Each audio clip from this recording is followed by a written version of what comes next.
Bicara soal cantik, Yan dan Airin sama-sama cantik, asal kepedulian. Astaga sayang, lihat anak burung di sana. Seru Yan saat ia dan Sochin tengah jogging bersama. Sebenarnya dia jatuh dari sangkarnya. Sudah lupakan saja, ayo kita lanjutkan berlari 1 putaran lagi, ajak Sochin. Mana bisa begitu, paras Yan sudah membawa anak burung yang masih belum tumbuh bulu itu di atas telapak tangannya. Ini masih terlalu rentan. Ujung-ujungnya pasti akan mati juga, ucap Sochin. Cepat naik ke atas dan kembalikan ia ke sangkarnya. Ibunya pasti resah saat tahu anaknya hilang satu. Tidak Yen. Sayang pohonnya tinggi, mana mungkin aku bisa naik, protes Sochin. Pokoknya aku tidak mau tahu. Yang sudah menyerahkan anak burung itu ke telapak tangan Sochin. Aku akan menunggu di sini sampai anak burungnya berhasil kau kembalikan ke sangkarnya. Sementara Airin, astaga siapa yang membangun anak manis ini di sini? Di mana induk kalian? Airin sudah berjongkok di dekat sebuah kardus yang di dalamnya terdapat 2 ekor anak kucing. Seseorang pasti dengan sengaja membawanya di sana.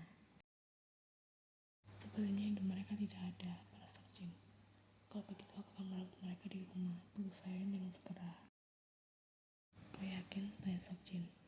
Ya, sebulan kemudian 2 ekor kucing itu masih ada di apartemen Airin dan mereka tumbuh semakin besar dan sehat. Yan dan Airin sama-sama memiliki sikap peduli yang tinggi terhadap hewan, sedangkan dengan manusia, Sochin dapat menjerit kesakitan saat tanpa sengaja kopi panas miliknya tumpah dan mengenai punggung tangannya. Oh astaga, apa terluka Hakim? Tanya Airin sembari datang menghampiri. Saat itu sekarang membawa Sochin menuju wastafel dan membiarkan punggung tangan Sochin terkena alunan air dari keran. Biarkan seperti ini selama beberapa saat, ucap Airin. Terima kasih Airina. Sama-sama Pak Kim, setelah ini ikuti aku menuju ruang kesehatan perusahaan. Aku akan merawat lukamu di sana, ucap Airin. Sedangkan Son Ye-en, sayang mampir beli es krim sebentar ya, pindah di situ. Lain kali saja ya sayang, antriannya terlalu panjang, tolak Sochin. Aku maunya sekarang, tadi saat belum ramai antriannya, kau bilang belinya nanti saja. Kira sudah waktunya beli, kau malah tidak mau. Terus dari situ dengan perasaan kesal. Sochin mengalihkan perhatiannya sebentar dari layar ponselnya. Ia sedang berbahas-bahas dengan Airin di sana. Ya sudah, ayo kita beli es krimnya. Yan sudah tersenyum senang, membuka pintu kaca kedai es krim tersebut, sementara Sochin mengekor di belakang masih fokus dalam ponselnya. Yang terjadi selanjutnya, jidat dan hidung lelaki itu terbentur pintu kaca hingga ia terjatuh terjengkang. Rasa malu dan sakit segera beradu menjadi satu. Astaga, kau tidak lihat di sana nak masuk. Seru Ye-en sudah tertawa heboh di sana alih-alih membantu Sochin untuk berdiri. Bisa disimpulkan jika Son Ye-en kalah telak dari Airin yang memiliki rasa kepedulian terhadap manusia. Selanjutnya berkelas. Tentu saja Airin akan menjadi pemenangnya lagi. Terlihat dari sikap mereka saat Sochin membawa mereka makan di sebuah restoran steak yang mewah dan terkenal. Terima kasih atas takdiran Anda Pak Kim. Tidak masalah Irina. Ini sebagai bentuk rasa terima kasihku karena kau sudah membantu merawat punggung tanganku yang terluka kala itu, balas Sochin. Airin membalas dengan senyum manis, mulai melap lipstiknya yang sebelumnya telah ia potong menjadi ukuran sekali suap. Diakhiri dengan usapan lembut tisu ketika ujung bibirnya terkena saus stik. Rasa stiknya sangat enak sekali, sesuai dengan tempatnya yang mewah. Aku sangat suka, ucap Airin. Betapa Sochin mengagumi Airin yang tetap terlihat anggun saat sedang makan. Ketika giliran Son Ye-en, pelan-pelan saja makannya, peringat Sochin dengan dengusan kesal. Yan balas tersenyum dengan bibir yang berlapatan saus stik. Tangan Sochin yang memegang selembar tisu sudah hampir terlulur untuk membersihkan bibir gadis itu. Jangan, cegah Ye-en. Dia menggunakan lidahnya sendiri untuk membersihkan sisa saus di bibirnya hingga bersih. Sochin hanya bisa menggeleng pasrah melihat kelakuan sang kekasih. Sayang, panggil Ye-en. Saus stik ini kalau ditambah semangkuk nasi hangat pasti terasa enak dan bikin kenyang. Di sini bisa pesan 1 porsi nasi hangat tidak? Tanya gadis itu. Sudah jangan aneh-aneh dan makan saja, jawab Sochin. Sayang sekali, kemudian dengan raut kecewa. Memang sifat Sun Yen tidak anggun dan berkelas sama sekali. Dan yang terakhir adalah kalem. Berbeda menjauh dari reaksi Yen dan Airin ketika tanpa sengaja terjebak genangan air dari sebuah mobil yang melintas dengan kecepatan tinggi. Baju mencurigakan dan basah Airin seru Seokjin dengan raut ingin mengumpati pengemudi ugal-ugalan yang baru saja melintas. Airin hanya membalas dengan senyum tipis tanpa raut marah. Tidak apa-apa Pak Geng, nanti nodanya bisa hilang setelah dicuci. Kenapa orang-orang suka terburu-buru ya? Bukankah itu bisa mencelakakan diri mereka sendiri dan orang lain? Seokjin menatap kagum reaksi Airin yang tetap tenang dalam menghadapi segala situasi. Sementara Sun Yen, dasar tidak berguna. Mentang-mentang kau kaya dan punya mobil, kau pikir bisa bersikap semaunya. Saya hentikan, lagi pula dia sudah terlalu jauh dan tak bisa mendengar teriakanmu, pinta Seokjin. Malu juga karena posisi mereka saat ini sedang berada di area penyeberangan jalan. Otomatis banyak orang di sana yang salah fokus dengan suara lantang Yen. Aku belum selesai, kau pikir bayar laundry murah ya?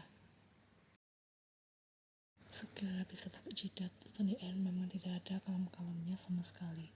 3-1, Sun Yen kalah telak dari Airin. Kapan kau akan membawa calon mantu ibu datang ke rumah? Ibu sudah tidak sabar. Yen sudah mengolah nafas lelah. Pertanyaan semacam ini memang selalu rutin Mirai ajukan saat mereka sedang berbicara via ponsel. Kapan-kapan Bu, balas Yen singkat. Kapan-kapan bagaimana maksudmu? Kau sedang bertengkar dengan Seokjin. Kami sudah putus. Yen secara otomatis menjauhkan ponselnya dari telinganya. Menggelegar sekali suara Mirai di sana, bisa tulis mendadak Yen dibuatnya. Mengapa kalian putus? Bisa-bisanya putus di saat aku sudah bercerita pada semua tetangga jika kau akan menikah akhir tahun ini. Salah ibu sendiri. Aku sudah berani menyalahkan ibumu sekarang. Lantas salah siapa? Salahku. Aku kan tidak pernah bicara apa-apa mengenai rencana pernikahan pada ibu.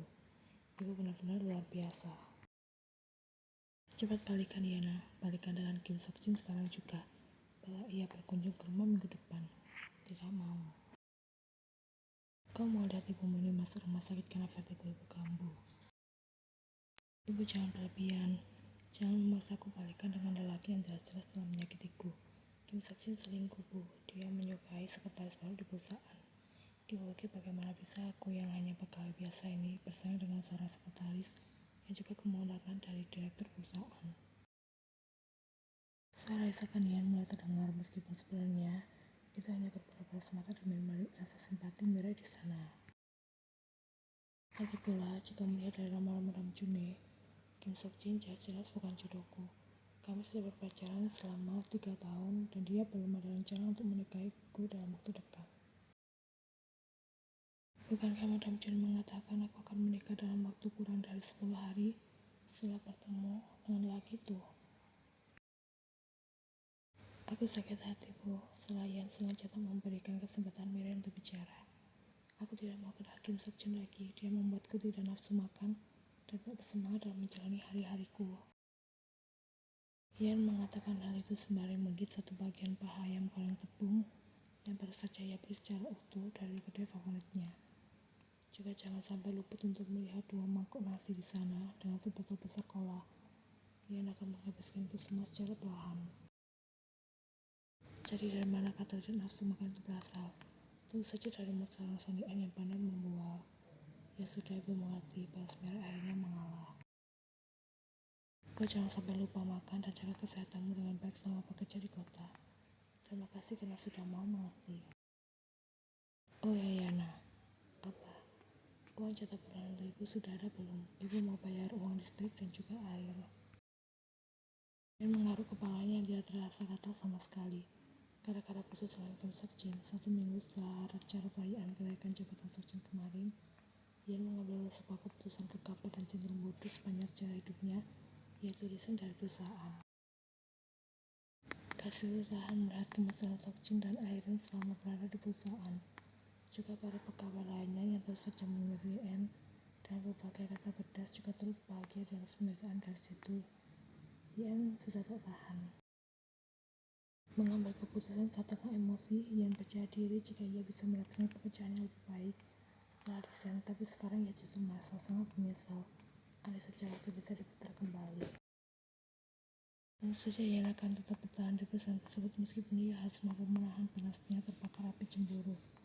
Karena mencari pekerjaan di kota besar tidaklah mudah. Sisa gajinya akan keluar 5 hari lagi. Jika Ian mengirim uangnya pada Mirai hari ini, bagaimana cara ia bisa bertahan hidup selama 5 hari ke depan tanpa uang sebesar pun? Yena, ada tidak? Ada, Bu. Ya sudah, Bu, tunggu ya. Ibu tidak pernah memaksamu untuk banting tulang di kota besar. Kau naik satu-satunya yang paling berharga. Pulang saja ke rumah jika memang sudah tidak betah berada di sana. Ian sudah hafal kemana arah pembicaraan Mirai jika sudah seperti ini. Usiamu sudah 26 tahun sekarang. Sudah pantas untuk menikah. Kemarin malam di June. Halo Bu, Ibu bicara apa? Aku tidak bisa mendengar suara Ibu. Ian segera memutuskan sambungan ponselnya dan mengabaikan ketika Mirai mencoba untuk menghubunginya kembali berulang kali. Sesuai rencana Mirai, jika Ian pulang ke rumah tanpa membawa jalan damai hidup, maka ia harus rela menikah dengan Lee Jung-nam, seorang pria kaya berusia 58 tahun dan beristri 4. Jika Ian bersedia menikah dengannya, maka ia akan menjadi istri kelima. Yang benar saja, Mirai pasti sudah gila. Bagi Mirai, Ian yang bersedia menikah dengan Lee Jung-nam akan membuktikan jika ramal Madame Junhee benar adanya. Karena Lee Jung-nam bersedia memberikan mahar pranikah dengan nilai fantastis yang bisa membuat mereka menjadi kaya mendadak. Setelah itu dalam waktu tak kurang dari 10 hari, Sun Yi-en akan segera resmi menjadi istri Jung-nam. Memang 4 tahun baik itu Yi-en maupun Mirai sudah tidak mempercayai ramalan tersebut. Sun Yi-en sudah berusia 26 tahun sekarang. Waktu yang tersisa tinggal 4 tahun lagi sebelum ia mencapai usia 30 tahun. Dalam waktu 4 tahun, memangnya Sun Yi-en bisa menjadi kaya raya? Bisa sih jika ada keajaiban Tuhan. Bukan keajaiban Tuhan yang datang melainkan sebuah musibah. Sudah tidak usah diragukan lagi bagaimana keahlian Sun Yi-en dalam berkendara menggunakan motor maticnya yang cicilannya baru akan lunas tahun depan. Lampu sen kiri tapi beloknya kanan, mirip seperti ibu-ibu penguasa jalanan. Jadi ketika ia berkeliling kota untuk mencari pekerjaan baru pagi itu, dan seekor anjing kecil yang tiba-tiba berlari di tengah jalan membuat Ian segera berdadak untuk memindahkan anak anjing itu ke tempat yang aman. Tentu saja ini bukan jalanan sepi, apalagi jalanan milik nenek moyangnya. Akibatnya kecelakaan itu tak dapat dihindari. Sebuah mobil yang melaju tepat di belakang Ian langsung membanting setir hingga menabrak pohon di pinggir jalan. Mobil mewah itu tampak mengalami kerusakan di bagian depan dan mengeluarkan asap. Ian sudah pucat basi saat melihat korbannya yang ternyata seorang lelaki muda yang hendak pergi untuk mengikat janji suci, terlihat dari tuxedo yang ia kenakan. Tuhan, kau bisa mendengarku? Seru Ian mengetuk kaca pintu mobil. Lelaki yang tampak tak sadarkan diri tersebut. Beberapa orang yang kebetulan lewat juga turut berusaha untuk mengeluarkan lelaki itu dari mobilnya. Tiba-tiba kedua mata lelaki itu terbuka lebar seperti tersentak akan sesuatu. Ian bisa melihat pelipis lelaki itu terluka dan mengeluarkan darah, namun ia masih mampu keluar dari mobilnya sendiri.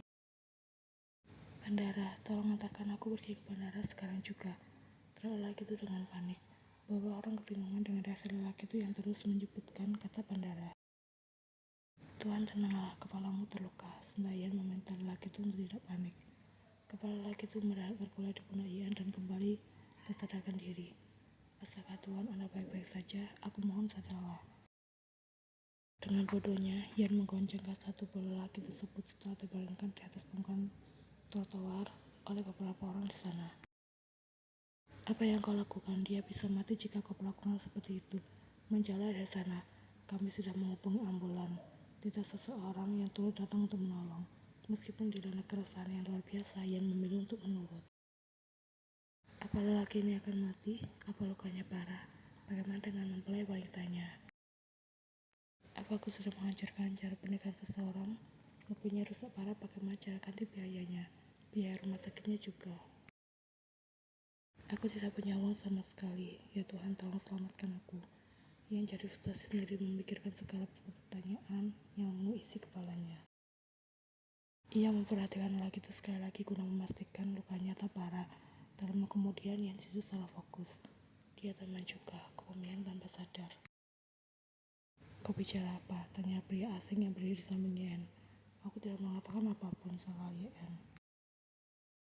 Oh, aku kira baru saja mendengar sesuatu. Balas pria asing tersebut tak mau ambil pusing. Tak lama kemudian mobil ambulans sudah datang.